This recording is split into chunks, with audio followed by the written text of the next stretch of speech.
What's going on, people? Welcome to Villa in Noir. It is Julian here, bringing you a match debrief after Aston Villa's amazing display against Manchester City on the weekend. And let me tell you something.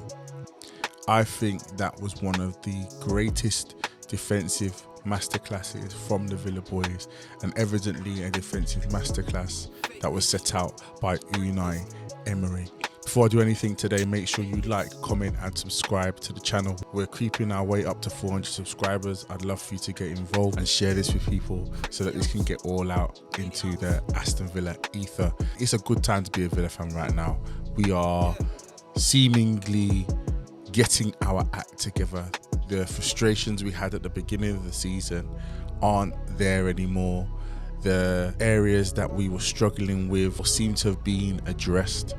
So it's a good time to be an Aston Villa fan, and with this prolonged rest this week, we've got more time to prepare for a game on the weekend against a struggling Liverpool. So let's get into this match debrief for today. Once again, make sure that you're commenting. I want to hear what your thoughts are. Are there things that do you agree with what I'm going to say? Do you disagree with the things that I have to say?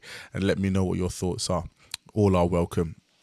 All right, let's get into it today. So first of all, as always, we're going to look at the average positions from the team. Here we go. So this kind of seems to be the way that we try to maneuver around the pitch. One thing I will say here is Morgan Rogers' average position. Obviously, he played the full 90. Pretty deep, but I'll explain why in a little bit, why that was the case. And to be fair, everybody was pretty deep because this was very much more of a defensive display. And to go against Manchester City, who do have a high press, who do like to pile a pressure on to teams, sometimes you just have to, I don't want to say park the bus, but sometimes you have to have a solid line in defence and get it cracking. You know, I think overall a pretty good display of our positioning. You know, we weren't too clogged together. You know, if you look at the heat maps of the players, the key players, those in the spine of the team, Emery, you know, lots of work in the defensive third. Same for Powell, but obviously Powell, I believe he's the reliever in some respects, where he comes forward and tries to play the ball forward, this, that and the other.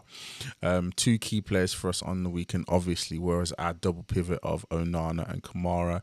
And if you look at their heat maps, pretty much everywhere United goes, Onana everywhere. And look where he was in our box, because he was a complete force in our centre, in the middle of our box. Without him, we would have conceded a few goals, and I'll get into his stats a little bit later, just to boost the praise for him. Overall, I think it was a great display. I think it wasn't an attacking maestro display. However, defensively, that's how you want to play. If you want to be able to stifle a Manchester City and Liverpool, an elite side, this is how you do it. And we're now able to compete at the top level like we have done for the last however many years. Unai Emery seems to have Pep Guardiola's number, especially at Villa Park. All right. If you look at the attack map, and this is, again, you know, it's not going to look like the other ones that we've had throughout the year. It's not going to look like the action areas that we've had for the last few weeks, because we were playing against a side that do try to put the pressure on. So generally, look, a lot of our action areas was in our half. You know, when I first saw this, I thought, oh, is this just going forward? But obviously we're meant to be going forward this way. But a lot of the concentration down this right-hand side. But this just, it speaks to the fact that we were able to win the ball back in these areas where City were trying to come down the left-hand side, especially with Savinho trying to target Matty Cash. And we were able to get out of it. We've done well. That's the bottom line. We've done well against a top team. You know, the Premier League is it's like a topsy-turvy thing this year. Apart from Wolves, you know, when it comes to this year in the Premier League, it's everybody, any game is winnable. And I think that's a brilliant thing to have. It seems like there's a lot more parity in the league. You know, Arsenal seems to be running away with it, but they're beatable. Everybody seems to be beatable, and it's good to see that there's more competitiveness. If you look at our stats again, it will show the story of the game. You know, we went toe-to-toe with City when it came to big chances. They had more possession, but considering City, the kind of possession they're trying to get up in the high 50s and the 60s, the low 60s in terms of possession, but we were able to hold them to 53%.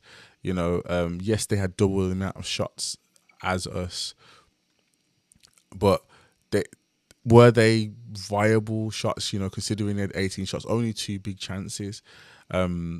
Corners, you know, they did pile on pressure in the beginning of the second half, but we handled it well.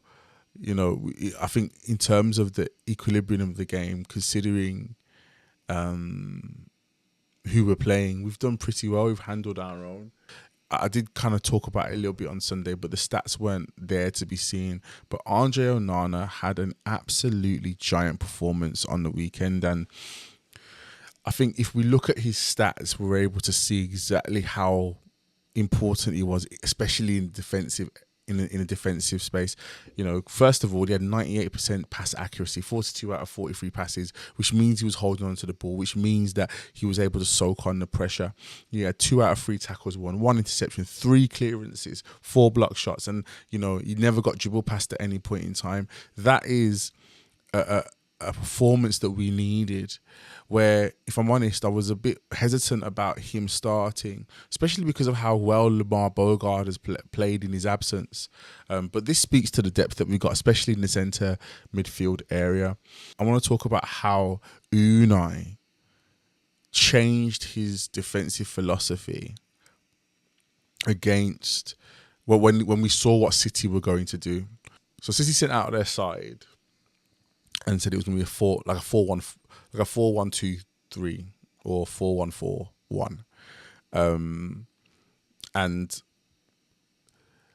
that's not what they did in attack. You know, City tried to effectively get pressure on the back line as much as possible, and I know before I've shown you how Villa seem to kind of set up in defence. When we try to set that line, we kind of make this kind of Aztec-y pyramid kind of shape.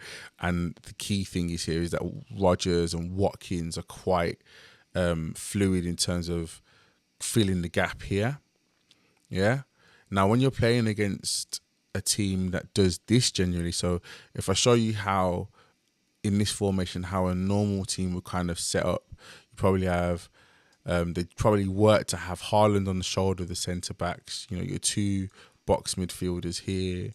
You might want to have your wingers kind of coming in here, and then you'd have your 4 kind of at the back kind of thing. And this kind of role, especially with Rodgers kind of, or Watkins, depending on which side the ball is, kind of dropping into this area, it works.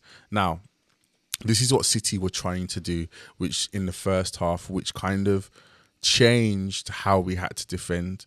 So they didn't have a 4 across the back. They went to a 3, and they had John Stones stepping up into this area here. So went to a 3, and they had 2 players kind of trying to occupy this area here.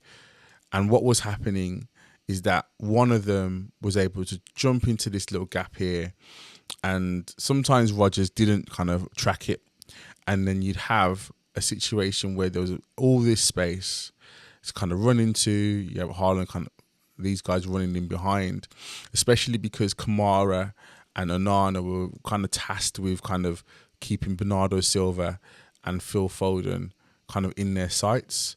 So you had these guys tracking these guys, had these guys tracking these guys. You had Power and Consta kind of manning this Haaland area. And then you had no one just kind of, with John Stones kind of stepping into a box midfield or a double pivot. It kind of caused overload in this area. So what we had to do, and I think what you saw, is we kind of abandoned a little bit the man marking as such of Phil Foden and Bernardo Silva, but we kind of came into a situation where Onana, and you'd see him kind of rush out to this area if you saw Reinders or John Stones get onto the ball, and same with Kamara, kind of rush out to make sure that the overload didn't overcome it. But this is the genius that I saw from Emery, all the players. I don't know where the instruction came from when they recognised that, City aren't playing a back four, they're playing a back three in attack, and Stonesy's stepping into that double pivot and it's causing an overload. But to be able to see that, transition, or to be able to see that formation change and then adapt to it accordingly, it made sense. And this is the good thing about how that worked out in our favour, because by the same token, all right, by the same token, if City are in this position when they have the ball, right, and they're trying to get this overload or whatever, and these guys are kind of covering here, what happens when City lose the ball? They play a high press. So they're trying to get 5 people, these front 5, pressing Villa. And what we did well was we had outlets. And between Onana, Pau, Kamara, we played it past. Once you got past this 5, once you got the ball past this 5, it was free for all. And we saw that throughout the first half. And I wish I had a ball icon to kind of show that a little bit better. But we saw that in the first half. If we were able to get past that first line of their press, City are very vulnerable. And I think because we were able to get past it and put pressure on and create chances, it kept City a little bit more honest. So they weren't as aggressive with the press in the second half. Especially after the goal, they weren't as aggressive with it. So happy days. That's what I like to see. It seems as though Unai has great command of the team. One thing I want to give a shout out to also is Unai with his substitutions. Often I don't agree with his substitution policy. Obviously, he was forced into a substitution with Emery Buendia going off, but I was really surprised that he actually sent on Jadon Sancho. I thought he would have gone for Evan Gassand just because of it seems as though that's his go-to guy. However, I think it was a brilliant choice to send on Sancho, and I think Sancho really did well on the left-hand side. There was he lost the ball a few times. However, keeping the width, keeping the players involved, linking the play. He had that chance where he ghosted past, I can't remember the name of the right back for City. And then had the chance and just missed it. But he's starting, it seems as though Unai's probably showing some faith. And you know what? Him coming off, most people would, I'd be upset. No one wants to be a sub that's then subbed off. But it was very clear that Unai had his plan for how he wanted to close out the game. Barkley to go on there just to shore up the possession in the middle of the field. Donyell Marlon to just hold the ball up and even make those runs to keep the City defence honest, because at that point City were trying to pile on. Same with Evan Gassand, able to hold the ball up, make a turn, going behind.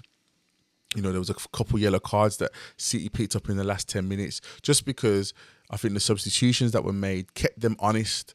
And that level of tactical prowess from Unai Emery is the kind of tactical prowess that I would hope to see more and more from him. Sometimes I don't agree with his substitutions, but on this occasion, I think he got it perfectly right. I do also want to say, and oftentimes we get onto the referees, but I think Michael Oliver had a really good game on Sunday. One thing that was very clear, he was going to let the players play. Too often I feel like we've watched football, we've seen football descend into this soft sport where every foul is given, that people can't fight for the ball. But there was a few things in the first few minutes I saw him kind of let things play out, and it was like, okay, boys, he's gonna let us play. He's gonna let us play real manly football. And I really commend him for that, because football in some respects has become soft. And what I would say as well within that is that he was consistent with it. So there was times where, players kind of flopped on the floor expecting a foul, and other referees probably would have given it. And he didn't give it. He said, get up, get up, get up. And then it was the same if it was the other team. It wasn't skewed in one favour. So I really want to commend him for that performance. I think it was a really good balanced referee performance. It allowed the game to flow. It was high octane. It was a bullish, a very masculine display. People may not like that terminology, but I really feel like he allowed the game to be a real old school, rough and tumble, English football game. So yeah, this is how we want to see Villa play. I'm excited. I'm hopeful. In fact, I'm expectant about this weekend against Liverpool. People have gone to Anfield and won this season, so it's not impossible. All right, they've lost 4 games on the bounce. That means also they're going to be wanting to win. But we can go there and we can win the game. So hopefully, later this week, when we're there on the weekend, we can watch Villa win against Liverpool. Guys, make sure you like, comment, subscribe. Let me know your thoughts. If there's anything I've missed, let me know. If anything that you agree with, let me know. Anything you disagree with, let me know as well. But as always, this is Villa in Noir. This has been my match debrief. And as always, up the Villa. Peace.